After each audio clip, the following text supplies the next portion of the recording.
अय्यूब की पुस्तक अध्याय 13। अय्यूब की पुस्तक अध्याय 13। सुनो, मैं यह सब कुछ अपनी आंख से देख चुका हूं और अपने कान से सुन चुका हूं, और जो कुछ तुम जानते हो वह मैं भी जानता हूं। मैं तुम लोगों से कुछ कम नहीं हूं। मैं तो सर्वशक्तिमान से बातें करूंगा, और मेरी अभिलाषा परमेश्वर से वाद विवाद करने की है। परंतु तुम लोग झूठी बात के गढ़ने वाले हो। तुम सब के सब निकम्मे वैद्य हो। भला होता कि तुम बिल्कुल चुप रहते, और इससे तुम बुद्धिमान ठहरते। मेरा विवाद सुनो और मेरी बहस की बातों पर कान लगाओ। क्या तुम ईश्वर के निमित्त टेढ़ी बातें कहोगे और उसके पक्ष में कपट से बोलोगे? क्या तुम उसका पक्षपात करोगे और ईश्वर के लिए मुकदमा चलाओगे? क्या यह भला होगा कि वह तुमको जांचे?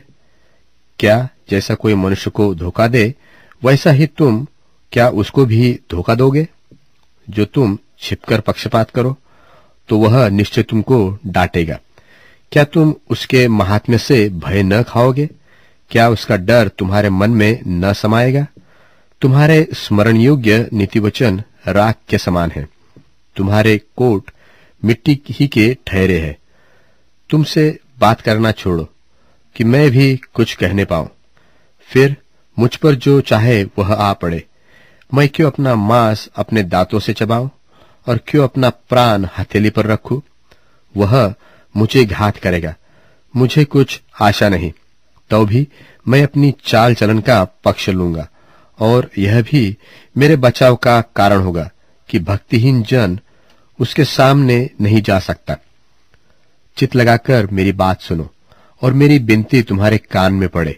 देखो, मैंने अपने बहस की पूरी तैयारी की है। मैंने निश्चय किया है कि मैं निर्दोष ठहरूंगा, और कौन है जो मुझसे मुकदमा लड़ सकेगा? ऐसा कोई पाया जाए तो मैं चुप होकर प्राण छोड़ूंगा।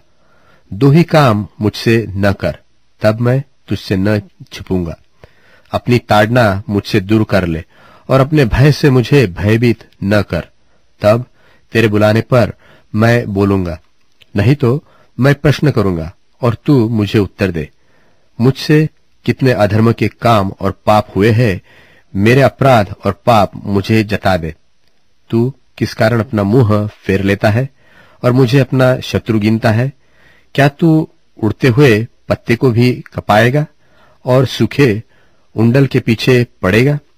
तू मेरे लिए कठिन दुखों की आज्ञा देता है, और मेरी जवानी के अधर्म का फल मुझे भुगता देता है, और मेरे पांवों को कांठ में ठोकता और मेरी सारी चाल चलन देखता रहता है, और मेरे पांव की चारों ओर सीमा बांध लेता है।